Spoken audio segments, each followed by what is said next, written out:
This is also a time of change for my family. The message arrived without warning, carrying a demand no one inside the royal household believed Prince Harry would dare make.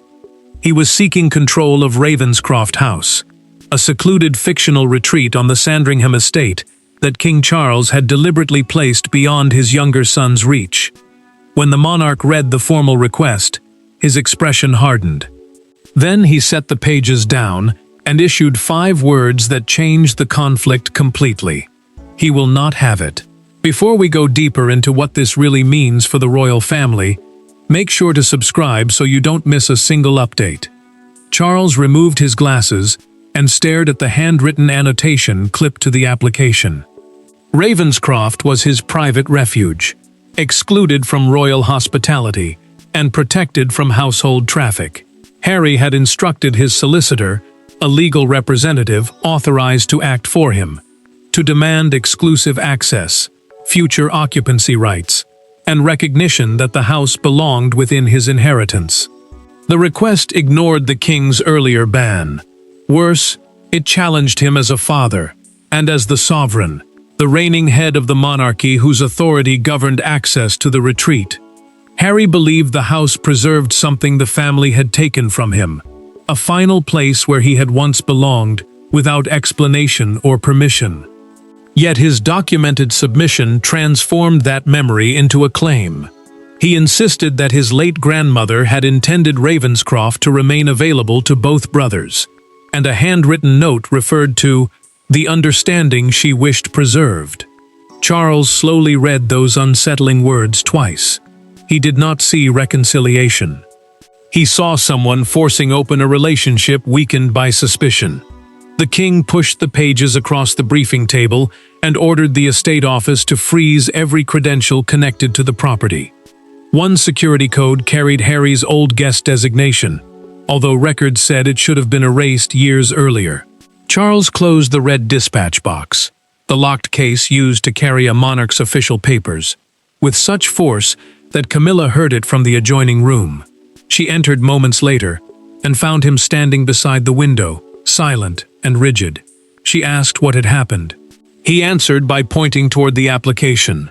A courtier then placed a second envelope on the table. Inside lay a copied access schedule, private room references, and a recorded account from a former estate advisor confirming that confidential guidance had reached Harry before the claim was drafted. Charles expected another legal argument.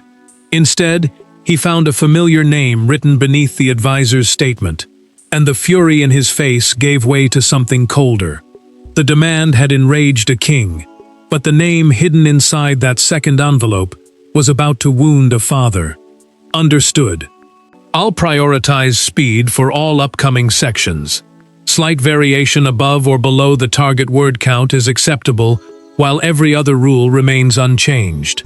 Ravenscroft House was never valuable because of its walls.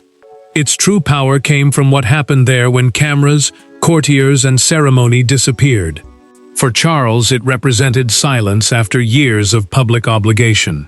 For Harry, it preserved memories of a family that once seemed impossible to divide. Now the retreat had become something far more dangerous. Proof that one man still wanted to belong, while another no longer believed belonging could exist without trust.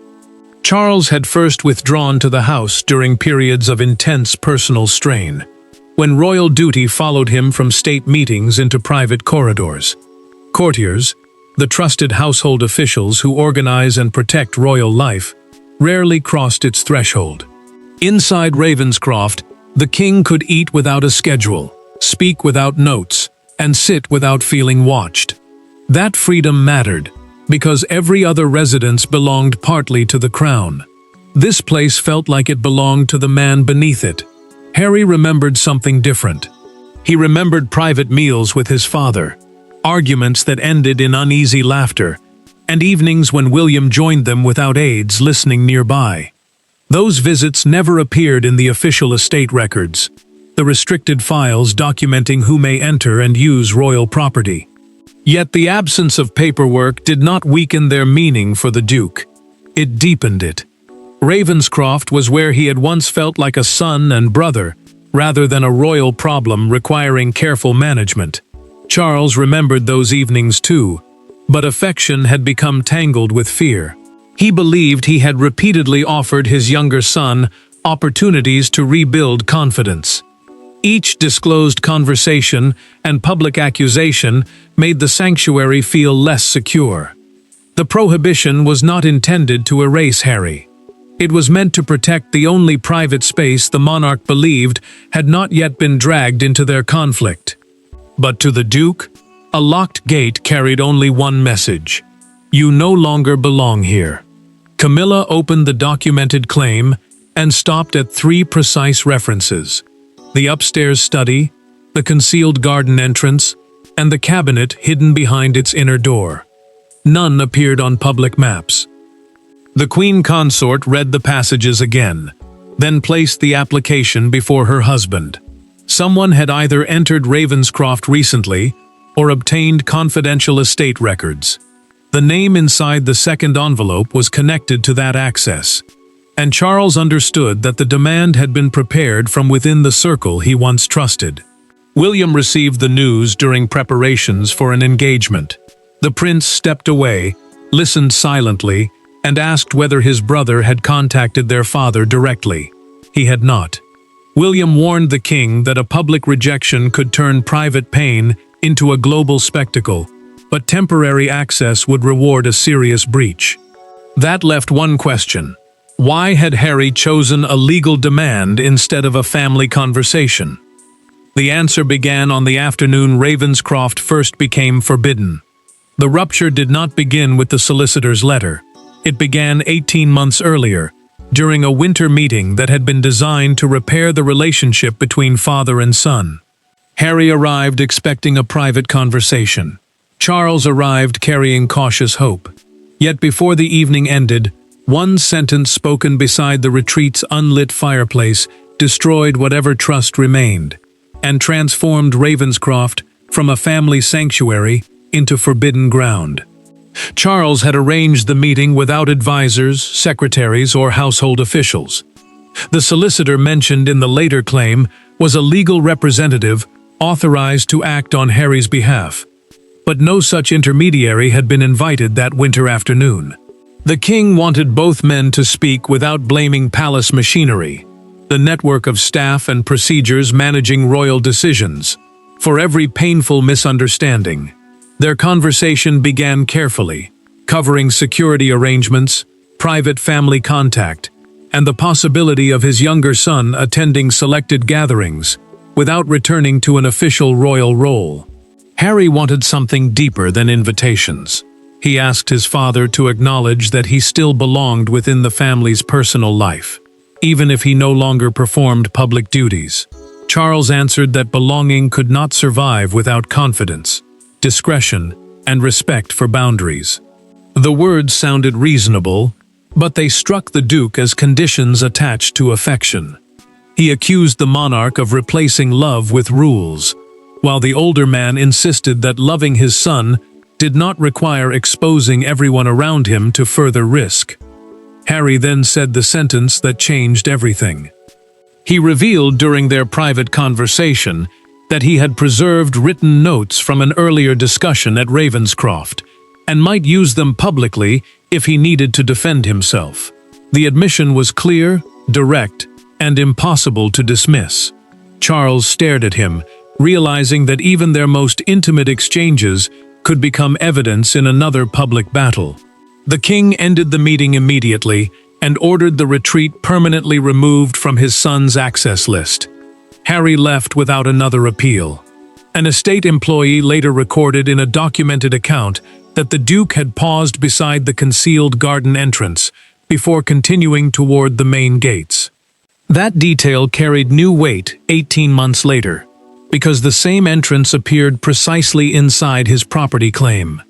A separate security review also documented an unexplained attempt to reactivate an old guest credential connected to his earlier visits. Someone had tested a door that was supposed to remain permanently closed. Charles waited until the outer entrance shut before opening the upstairs cabinet. He removed the spare key from a drawer, held it for several seconds, and locked it away without speaking. The monarch believed that single act had ended the danger. Instead, it merely buried the conflict until Harry returned with legal language, confidential knowledge, and a demand that could no longer be answered from a distance. What had ended with a locked door would now erupt across a table, forcing father and son to face each other at last. No aides sat between them. No cameras recorded what was said. Charles entered the room carrying Harry's claim, while his younger son arrived carrying years of rejection, humiliation, and unresolved grief. The king placed the document on the table, but did not offer a greeting. Harry looked at the signature beneath the refusal, and understood that the decision had already been made. What followed was not a negotiation, it was a reckoning. Charles had agreed to the meeting only after William urged him to confront the dispute directly. The prince believed silence would push the conflict toward a public legal battle, where private pain would be reduced to arguments about property and privilege. Clarence House, the king's official London residence and working home, offered controlled privacy without giving Harry access to Ravenscroft. The conditions had been stated clearly before his arrival. No transfer, no lease, and no permanent right to enter the retreat would be discussed. Harry did not begin with legal language. He told his father that Ravenscroft represented the last place where he remembered being treated as a son rather than a problem requiring constant management. The Duke spoke of quiet meals, unguarded conversations, and rare moments when family had mattered more than rank. Losing the house, he said, felt like losing the final proof that those years had ever existed. Charles listened, but his expression never softened. Emotional memory, he answered, could not create legal ownership. The past could be treasured, but it could not be used to force open a door that present-day mistrust had closed. The king then produced the documented security report. It recorded an attempt to reactivate Harry's old guest credential shortly after their winter confrontation, proving that someone had tested access after the ban. His younger son denied authorizing the attempt. Yet when Charles demanded the identity of whoever had supplied the hidden entrance details and private room references, the Duke refused to answer. That silence landed harder than any accusation. It told the monarch that the person behind the claim still mattered more than the chance to restore confidence between them. Charles pushed back his chair. "You cannot claim what was never yours," he said. Harry rose instantly, anger tightening his voice, but the fury disappeared when his father lifted Ravenscroft's old spare key from the table. The king held it between them for one painful moment, before placing it inside his pocket. The gesture carried a brutal message. The memories remained, but access did not. Harry moved toward the door, then stopped. He warned that private correspondence from the late Queen would prove the retreat had been intended for both brothers. The monarch had preserved personal letters outside ordinary government records, and those words could carry enormous emotional weight even without creating a legal right. Charles asked where he had seen them. His son gave no answer. The confrontation ended without reconciliation, and the fight shifted toward the one person entrusted with the family's most sensitive records. The future of Ravenscroft House no longer depended on anger. It depended on a sealed archive and the judgment of Princess Anne. Years earlier, Queen Elizabeth had entrusted her daughter with private correspondence too personal for government files and too consequential for casual family access. Harry believed one letter could support his claim. Charles feared that the same archive might expose a promise made in affection but never intended to become a permanent right. Anne entered the restricted records room alone. The sealed archive, a protected collection of private family papers unavailable for ordinary government or public access, contained letters about residences, personal wishes, and informal arrangements never incorporated into legal estate planning. That difference mattered. A royal parent could express affection or hope without creating ownership, tenancy, or an enforceable right. Tenancy simply meant a recognized legal right to occupy property. The Princess Royal, the title traditionally given to the monarch's eldest daughter, understood that emotion and law could exist on the same page without carrying equal power. Harry had already contacted his aunt through a private written request. He asked her to release a letter he believed promised that Ravenscroft would always remain open to both brothers. The Duke described the correspondence as proof that his grandmother never intended him to be excluded. Charles approached his sister differently. During a recorded private conversation, the king urged her to prevent their mother's words from becoming ammunition in another family battle. Anne listened, but she refused to let his anger determine what the late monarch had actually written. Anne located the reference after comparing Harry's copy with the archive index. The Queen had indeed mentioned William and his younger brother, writing that Ravenscroft should remain a place where both sons could return during difficult years. For one breath, the claim appeared stronger. Then the princess noticed that the sentence ended at the bottom of the page, without a full stop. She found the continuation filed directly behind it. The second page changed everything. Queen Elizabeth had written that access would remain subject to the reigning monarch's consent and the preservation of trust within the family. The reigning monarch meant whoever occupied the throne at that time, giving Charles final control rather than creating an automatic inheritance. William had never received an independent right either. The future king remained bound by the same condition as his brother. Anne aligned both pages and read the complete passage twice. She closed her eyes, understanding that someone had deliberately circulated an incomplete copy. Harry's solicitor had received only the emotionally powerful first page, stripped of the condition that defeated his claim. A faint internal reference number exposed where it had come from. A file once handled by a former estate advisor, recently contacted by the Duke's representatives. The letter could no longer deliver Harry the retreat. But the manipulated page had revealed something more dangerous, a deliberate effort to weaponize the late Queen's private words. Now the search for whoever supplied it would show just how deeply the attempt had reached.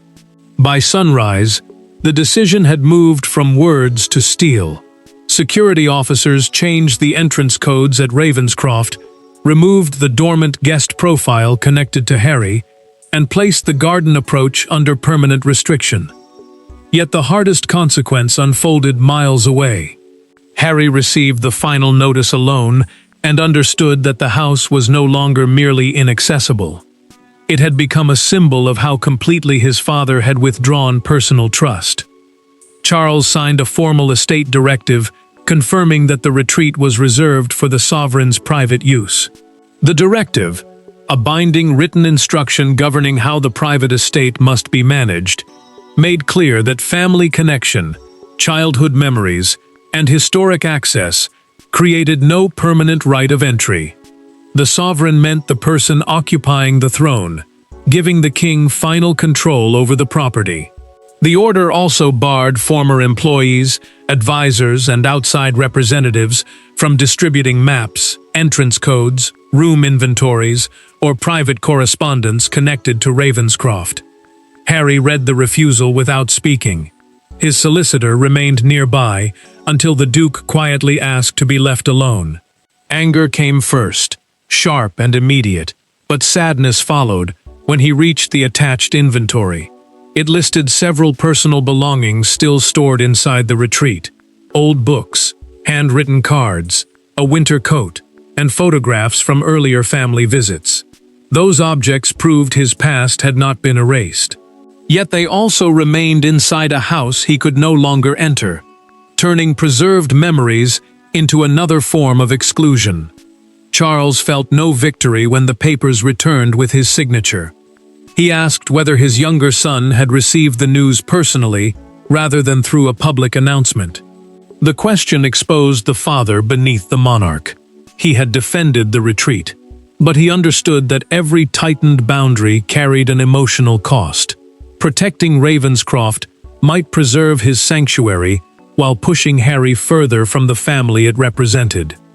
Anne then provided the complete letter through a documented archive statement. Her account confirmed that the late queen had preserved the reigning monarch's final authority and had never granted either brother an automatic right to the house. The princess also submitted a recorded interview with the former estate advisor. He admitted supplying only the first page after being told that the missing continuation was meaningless administrative language. That explanation collapsed immediately. The omitted words were not administrative. They were the condition that destroyed the entire claim. William watched his father prepare the final order. The prince saw Charles pause above the paper, steady the pen, and hesitate before completing his signature. "This cannot remain unresolved between you," he said quietly.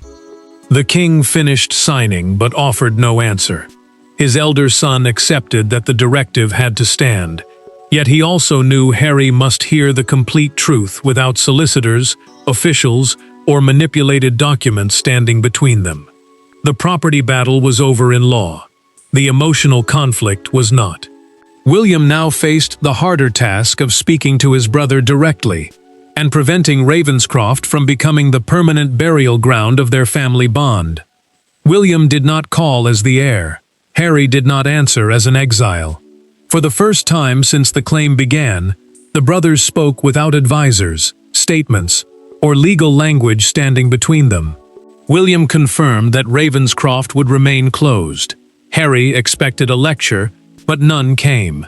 Instead, his brother described the moment Charles signed the order and revealed that the king's hand had trembled before the pen touched the page. William arranged the private conversation only after receiving his father's permission to discuss the complete letter. As the heir, the person next in line to inherit the throne, the prince possessed influence, but he could not reverse the estate directive or negotiate ownership.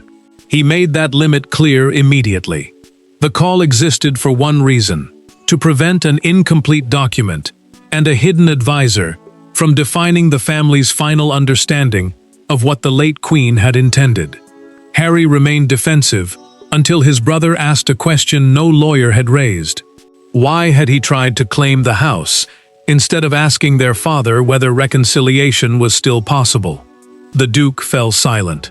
Then, during that private conversation, he admitted the truth. Claiming Ravenscroft had felt easier than asking Charles whether he was still wanted. A property demand could be rejected on paper.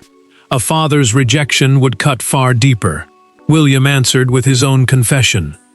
The demand had frightened the king because Ravenscroft was the only refuge he believed remained untouched by leaks, accusations, and public conflict. The future king explained that the restriction had never been designed to erase Harry's childhood. It had been created because their father no longer trusted the privacy surrounding the house. That distinction did not remove the pain, but it changed its meaning. Harry then identified the former estate advisor who had encouraged the claim. He explained through the same recorded conversation that the incomplete letter had been presented as decisive proof of a broken promise.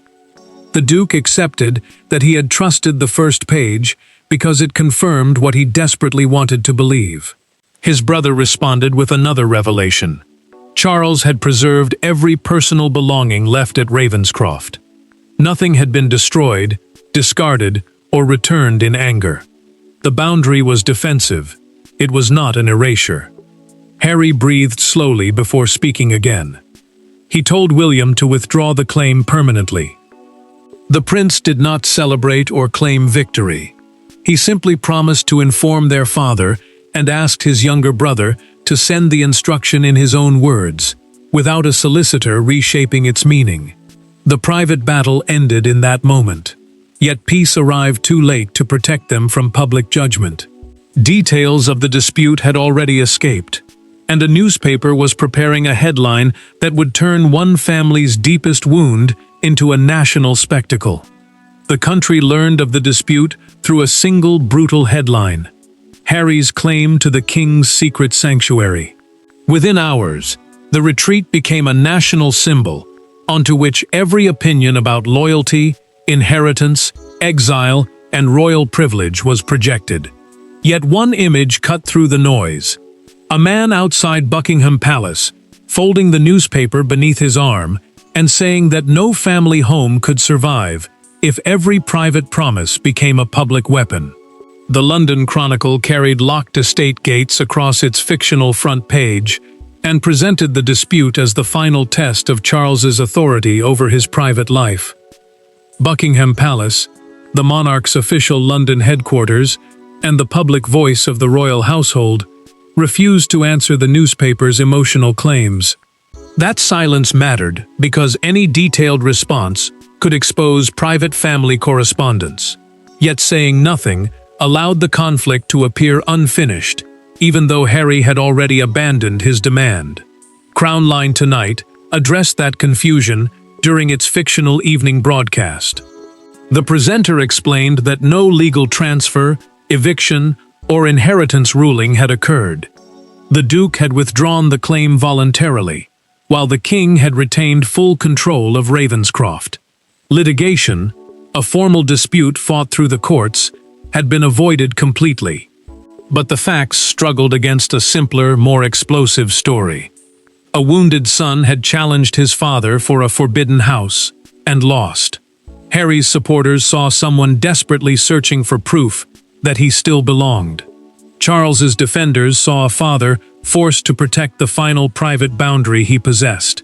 Both interpretations carried emotional truth, but neither captured the full pain. The younger man had mistaken memory for entitlement. The monarch had preserved his sanctuary while confirming how little trust remained between them. William watched the argument spread with growing unease. The prince knew that a private conversation had ended the conflict, yet broadcasters reduced that moment to victory and defeat. His brother's withdrawal became surrender. Their father's boundary became punishment. The future king understood how quickly public judgment could destroy the fragile understanding the two brothers had finally reached. Harry then authorized his solicitor through a documented statement to confirm the withdrawal without challenging Charles's decision. Buckingham Palace answered with one controlled sentence. Ravenscroft remained private, and the matter was closed. The household refused to release the late Queen's correspondence, protecting the monarch's words from becoming another public weapon. A small crowd gathered near the palace gates as newspaper vendors displayed the headline. One woman bought a copy, tore the front page in half, and said the family's pain should never have been sold as entertainment. Cameras captured her gesture, and within hours it became the image that defined the national mood. The gates remained closed. The headlines began to fade. But Charles was left alone with the emotional cost of victory, forced to decide what winning meant when the person defeated was still his son. In the end, Harry did not receive Ravenscroft House. The claim was withdrawn, the incomplete letter was corrected, and Charles's authority over the retreat remained absolute. But the true verdict was not written in an estate directive. It appeared in what the king chose to do after the battle was finished. He protected the sanctuary, preserved his boundary, and still refused to remove the personal traces of the son who could no longer enter it. Harry formally abandoned every request for access, occupancy, or recognition of entitlement to Ravenscroft. The estate directive, a binding instruction controlling how the private property must be protected, remained fully in force. Charles strengthened its confidentiality rules, cancelled every dormant access code, and prohibited former advisors from circulating maps, inventories, or family correspondence. Those measures mattered, because the breach had threatened more than one residence. It had shown how private memories could be transformed into pressure against the monarch. Charles accepted that defending the retreat had been necessary. Yet authority could not repair the relationship that made such defense necessary. The king had won control of the house, while losing another measure of closeness with his younger son. Harry faced an equally painful truth. Emotional attachment did not create ownership, and childhood memories could not overrule present-day boundaries. By withdrawing his claim, the Duke chose a clear ending, instead of another escalation. Queen Elizabeth's complete letter delivered the final verdict. According to the documented archive account, the late monarch intended neither brother to possess Ravenscroft automatically. Access depended upon family trust and the reigning sovereign's consent. A sovereign is the person occupying the throne, meaning Charles held the final authority. The missing continuation had never been meaningless administrative language. It was the decisive condition preserving the house as a sanctuary, rather than an inheritance. Charles returned to Ravenscroft alone, after the headlines faded. He opened the locked cabinet, removed the old spare key, and held it beside a family photograph from happier years. The king did not restore Harry's access. He placed the key beside the picture and closed the drawer gently. That quiet decision carried more truth than any public statement. The boundary would remain, but the sun would not be erased. Harry's books, handwritten cards, winter coat, and photographs remained safely preserved inside the retreat. His father would not destroy them or pretend those earlier visits had never happened. The Duke had lost the claim, yet his past still had a place within the house. That distinction offered no victory, but it prevented punishment from becoming cruelty. Ravenscroft remained forbidden because the monarchy survives through limits, not sentiment alone. Charles protected the crown's private boundaries, while Harry accepted that belonging could not be compelled through documents. Neither man truly won. The claim was finished, the authority was settled, and the family was left to live with the cost of mistrust. The locked gates stood not as an inheritance or trophy, but as proof that history can be preserved without surrendering necessary boundaries. Thanks for watching. Please don't forget to like and subscribe, and we will see you in next one.